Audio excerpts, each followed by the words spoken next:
In the small, humid town of Millfield, Georgia, the air felt heavier than usual. The clouds sat low, gray and unmoving, as though even the sky was reluctant to let go of Harold Braxton. His passing had left a deep silence in the lives of his children, Elijah and Naomi. The two siblings, both in their late 20s, sat side by side in the reception area of a downtown law office. They had grown up in that same town, watching their father pour every ounce of sweat and sacrifice into his modest trucking business and the single-story brick house they called home. Harold was not rich by the world's standards, but what he built was solid, earned.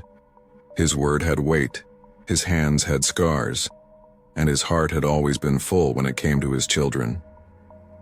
Elijah, the quieter of the two, sat with his hands folded tightly, his broad shoulders hunched forward. Naomi, always the fire between them, sat upright, eyes scanning every detail of the office. The certificates on the wall, the dust on the bookshelf, and the closed door where their father's lawyer, Walter Griggs, was supposed to appear. She nudged her brother lightly. "He said noon," she whispered. "It is past." Elijah just nodded, his jaw tight.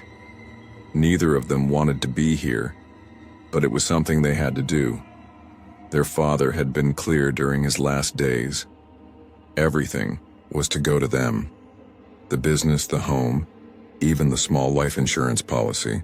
"I built it all for you," Harold had said more than once, his voice rough but proud. "No one else." Finally, the door creaked open and Walter Griggs stepped out.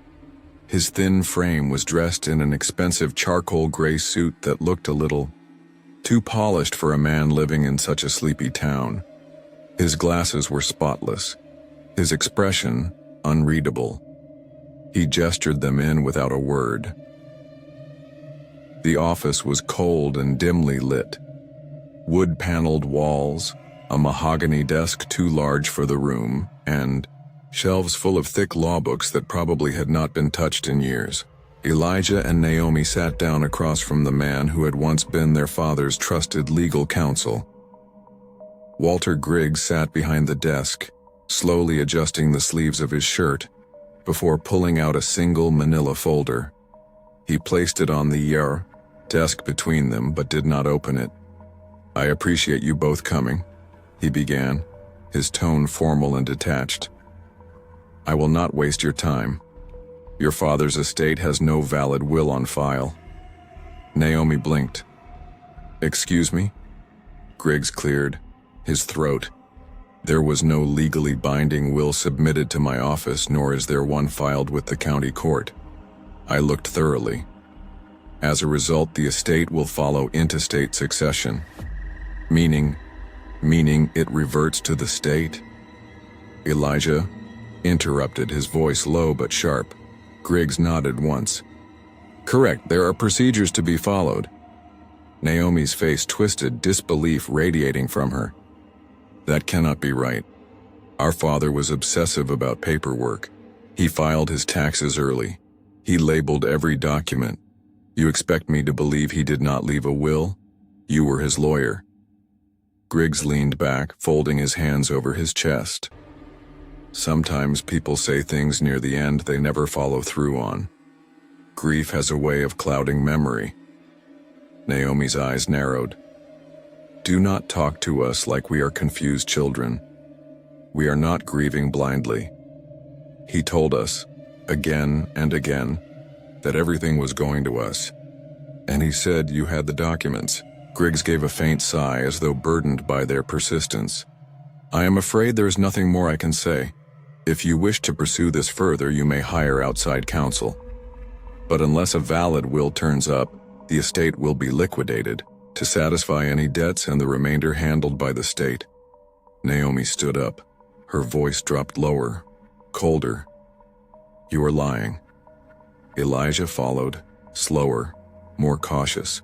He looked at Griggs carefully, the way their father used to look at dishonest business partners. Griggs avoided his eyes. Without another word, the siblings turned and walked out of the office. The receptionist barely looked up as they left.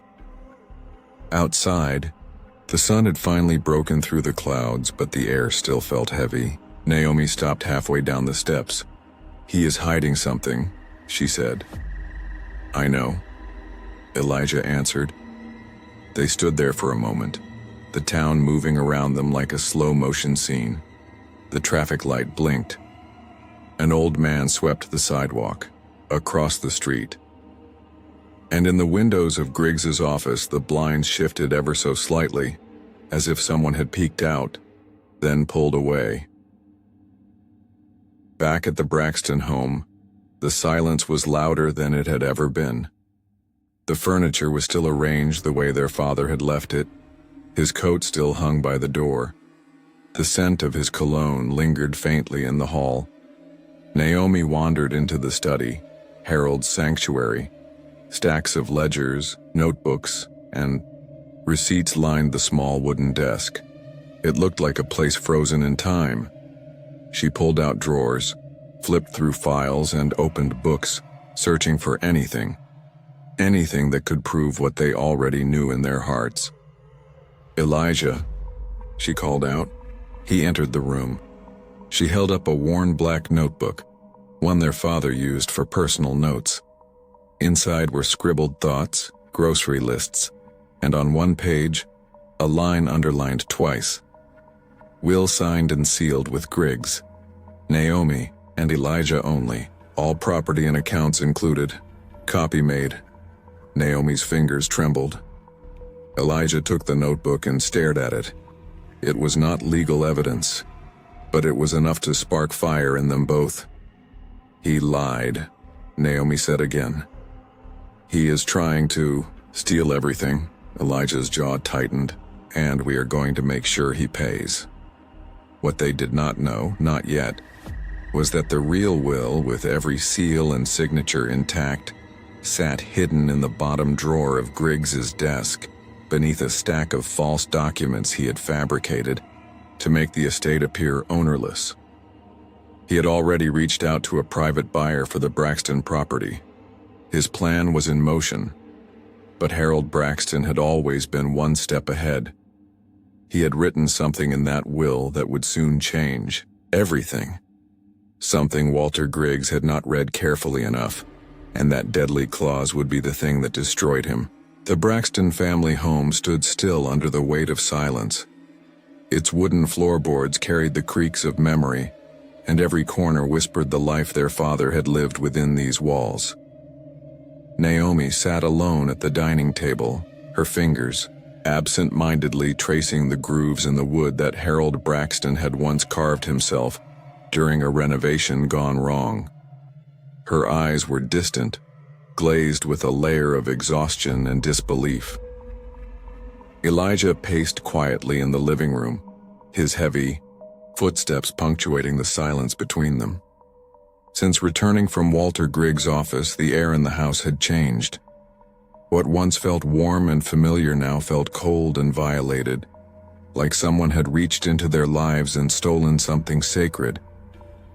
The betrayal was too thick to ignore, and though Elijah tried to remain level-headed, his every breath carried the tension of a man holding back the instinct to erupt. He had wanted to believe that they could trust Griggs, that their father's longtime attorney would carry out his final wishes with integrity. But now, doubt lingered like a dark cloud over every memory. Naomi had said nothing for hours, but inside her mind she was going back, rewinding conversations with her father in those final weeks, his tone, his words, his unwavering belief that everything was secure. Harold Braxton was not the kind of man who left things undone. He had told Naomi with a clarity that echoed now. "I made sure everything is clear, baby girl. No confusion. Griggs has the will. You and Elijah, this is your legacy. So how could it be gone?" As night fell and the crickets began to hum outside, Naomi stood and walked toward the hallway that led to the attic ladder. Elijah called after her softly, Where are you going?" She did not answer. She pulled the attic string and the ladder creaked down slowly. Dust scattered into the air like ash as she ascended, flashlight in hand, stepping carefully into the narrow crawl space that had not been touched in years. The attic smelled of old pine wood, paper, and time itself. Boxes labeled in her father's. Handwriting sat stacked like forgotten relics. Christmas ornaments, war medals, faded photographs, memories waiting in the shadows. Naomi moved slowly, opening lids, moving aside cloths, unwrapping old tools and books, not entirely sure what. She was even hoping to find, but something in her gut told her to keep looking. In the farthest corner, behind an old rocking chair covered in a tarp, she found a wooden chest. It was worn, scratched, and bound in leather straps. The lock was broken. Inside, layers of yellowed documents and plastic sleeves lay pressed between manila folders. She pulled them out, scanning titles, insurance forms, land records, and finally, a small white envelope tucked into the back, sealed and marked with a single line in faded blue ink. "To be opened if I am gone." Naomi froze, her breath caught. She lowered herself to the wooden floor, hands trembling as she opened the envelope. Inside was a folded copy of a legal document, the original ink slightly faded but still crisp and clean. It was the will. Their father's real, legally prepared, signed and witnessed last will and testament. She held it under the flashlight, eyes darting across the lines. "I, Harold Braxton, being of sound mind and body, do hereby declare this, my last will and testament." It went on to detail every asset he owned. The business, the family home, his vehicles, life insurance, savings, even his stocks. Every item was to be split equally between Naomi Braxton and Elijah Braxton, his only children. No contingencies, no complications. At the bottom, a final line stood out, typed in bold, almost like a warning or a failsafe. Final copy stored with attorney Walter Griggs. Verified and sealed. Naomi could hardly breathe. She clutched the document like a lifeline and backed away from the chest, her flashlight shaking. She descended the attic ladder slowly, knees weak. Elijah met her at the bottom. "What did you find?" he asked, concern etched across his face. Naomi handed him the envelope wordlessly. He unfolded the document and read silently, then again. His jaw clenched. "He lied," Elijah said, voice rough. "He had this the whole time." Naomi nodded. "And he counted on us not finding it. He thought we would accept his word and walk away." Elijah stared at the paper, then looked around the house, at the photos on the walls, the tools in the corner, the coat still hanging by the door. "This is not just about property," he said. "This is about our father's name. He trusted that man and he betrayed it."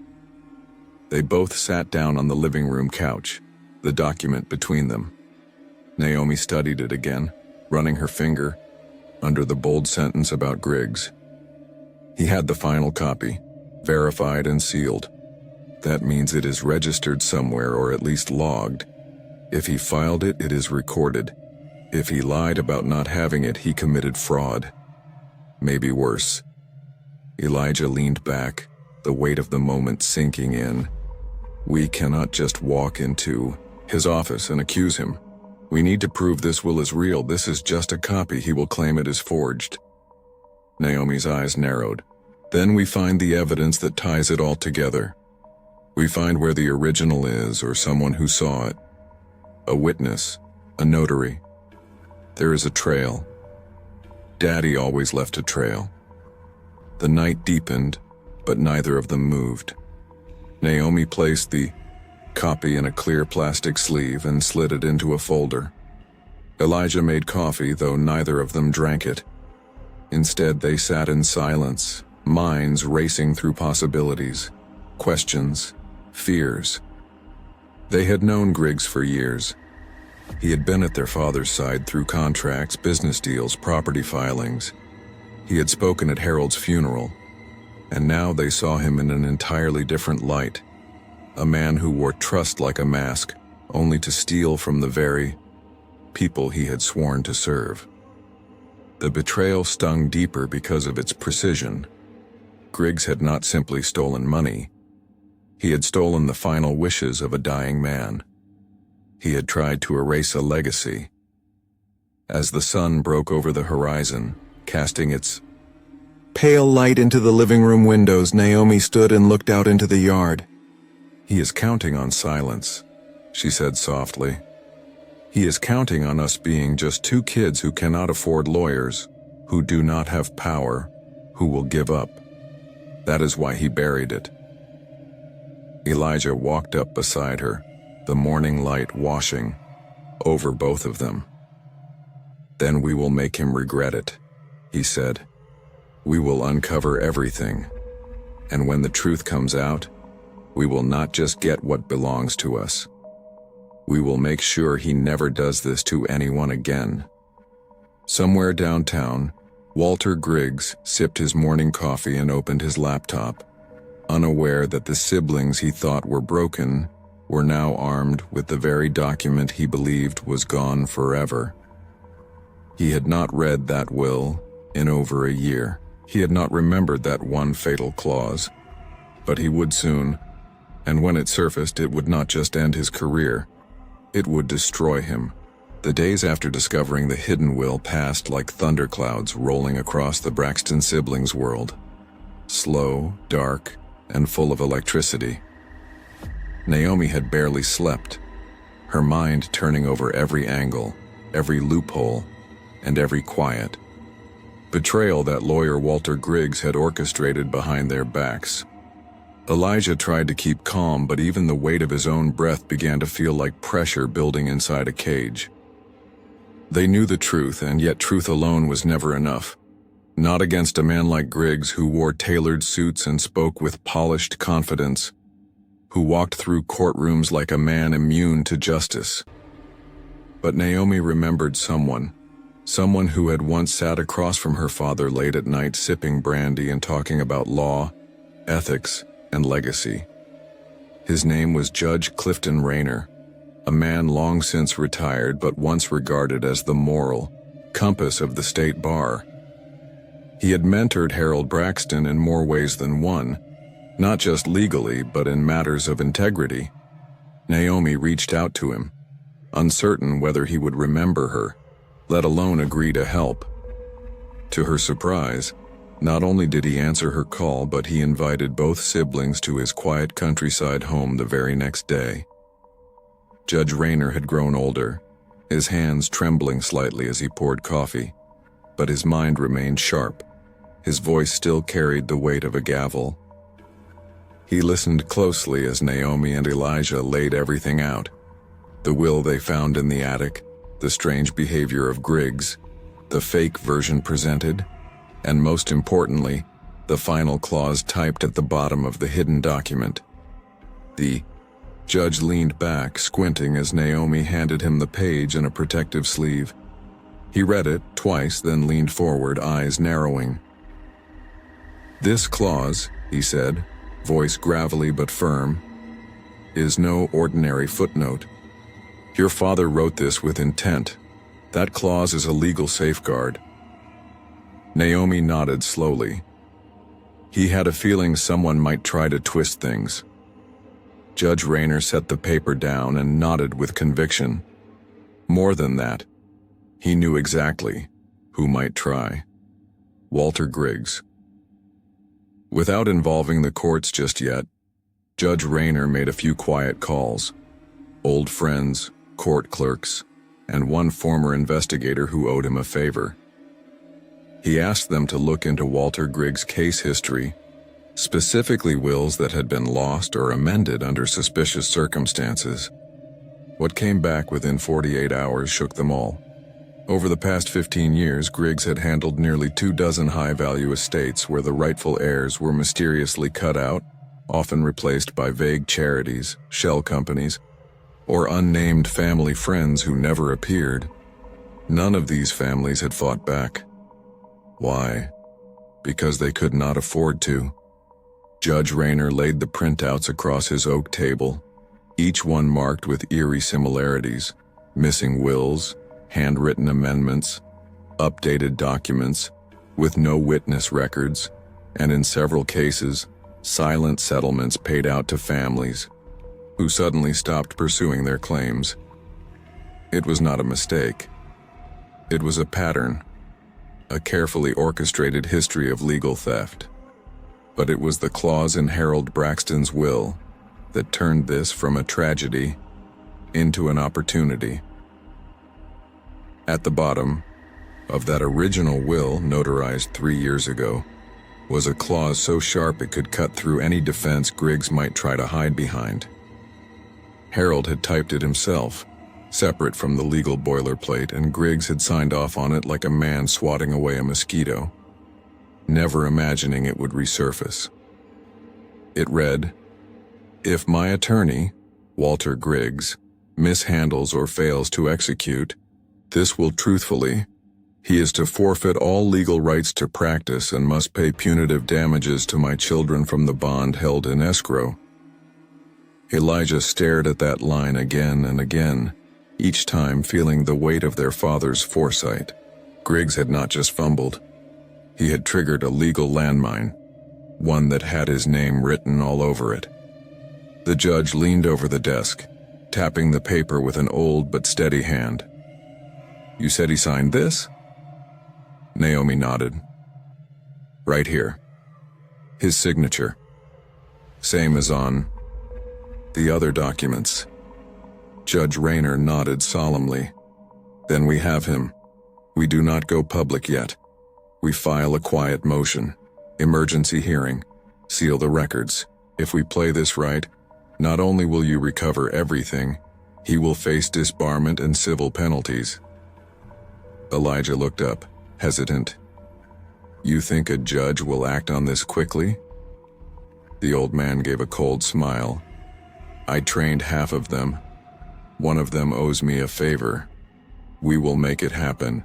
Within hours, the judge arranged for a private court hearing to be scheduled under emergency motion, citing the potential destruction of evidence, mishandling of a legal will, and the triggering of a punitive clause within a notarized estate. Naomi and Elijah followed every instruction. They stayed silent, made no calls, and avoided any confrontation with Griggs. But the fire inside them grew hotter by the hour. The hearing was set for a Friday morning, 3 days away, and would take place in Judge Deborah Carlisle's chamber, a woman known for her intolerance of legal misconduct. The morning of the hearing, Naomi walked in carrying the sealed folder. Elijah walked beside her, eyes forward, jaw tight. Griggs arrived minutes later, dressed sharply as always, his expression casual and mildly amused. He had no idea what was about to unfold. Judge Carlisle reviewed the emergency petition in silence. Naomi's hands were shaking, but her voice did not falter as she testified, explaining how the will had been found, how Griggs had told them it no longer existed, and how her father had left a specific clause in place in case of deceit. Elijah provided a witness statement. Judge Rayner, present by special request, submitted the documented pattern of prior misconduct from Griggs's case history. The courtroom was small, quiet, intimate, but the silence was deafening. When the clause was read aloud, Griggs's face shifted. Not entirely, just a twitch in his jaw, a subtle narrowing of the eyes. But Naomi saw it. He remembered it. And in that moment, he knew he was caught. Judge Carlisle sat back and folded her hands. "Attorney Griggs, are you prepared to explain why this clause, signed by you and notarized, was not disclosed during your presentation of the will to the Braxton family?" Griggs opened his mouth but stumbled. "Your Honor, there must have been a mix-up in my records. You were the sole legal custodian of Mr. Braxton's final will, were you not?" The judge interrupted, her voice firm. Yes, Your Honor, but... And you presented a will that excluded both children and benefited unknown parties. It was the most recent version. Yet we now have in this courtroom a notarized, signed, and dated document prepared 3 years ago and filed under your care, with a legal clause that explicitly punishes dishonest execution of this estate? Griggs froze. His shoulders sagged. His mouth opened, but no words came. Judge Carlyle's voice cut through him like steel. Then consider yourself under court investigation, effective immediately. Your license to practice law is hereby suspended pending full review. Naomi closed her eyes as the words settled into the room. Elijah let out a slow breath he had been holding for days. The truth had not only spoken, it had roared. Outside the courthouse, the wind had picked up, brushing against Naomi's face as they stepped out into the sunlight. She looked at her brother holding the folder close to her chest. Daddy knew, she whispered. He knew someone might try this. Elijah nodded, and he made sure we would have the last word. Walter Griggs sat alone in the courtroom, papers scattered, his hands shaking. No longer the master of his game, but the man who missed the one clause that cost him everything. The morning light slanted through the high courthouse windows, casting long shadows across the wooden benches where silent spectators sat, waiting. The air in the courtroom was thick with the weight of justice waiting to be spoken, thick with the breathless anticipation of a truth buried too long.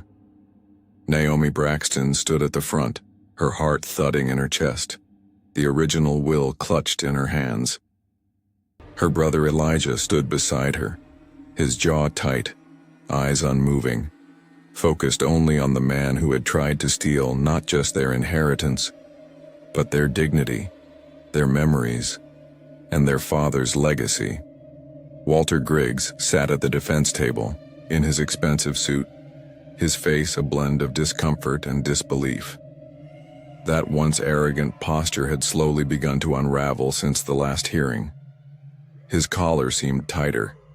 His hands trembled slightly on the table, fingers tapping in nervous rhythm, but he still held on to one final shred of hope, that the system he had twisted for years might once again protect him. Naomi took a breath as the judge gave her a subtle nod. The silence broke as she read the clause aloud, her voice steady despite the pressure building in her throat. If my attorney Walter Griggs mishandles or fails to execute this will truthfully, he is to forfeit all legal rights to practice and must pay punitive damages to my children from the bond held in escrow. The room did not move. No one whispered, no one coughed. The weight of that sentence, written years ago by a man who had sensed betrayal before it arrived, hung like a blade in the air. The judge, an older woman with silver streaks in her hair, and the kind of presence that silenced rooms, leaned forward, her eyes scanning the signed and notarized document again. Her fingers ran over the signature, Griggs' signature, confirming what was already undeniable. This was no forgery, no clever trap. This was real. This clause, she began, her voice slow but firm, has been verified by the clerk's office, confirmed by signature records, and validated against State Bar escrow filings. She looked up, her gaze landing on Griggs. This means that you not only attempted to commit fraud against your clients, but you violated a direct legal agreement that you personally signed and swore to uphold. Griggs opened his mouth to speak, but she raised a hand, silencing him before the words could form. Naomi did not look at him. She could not. Not yet. Not until the final nail had been hammered down. Then the doors opened. A clerk stepped in quietly and handed the judge a single folder, thin but heavy with consequence. She opened it and scanned the first page.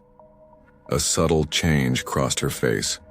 Not surprise, Not confusion, but something colder, something worse. Her eyes rose again, sharp now, cutting.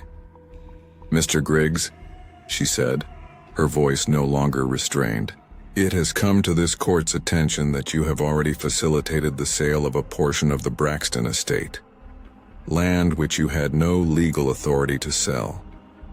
A ripple of gasps swept through the room. Naomi's chest tightened. Elijah's hand curled into a fist.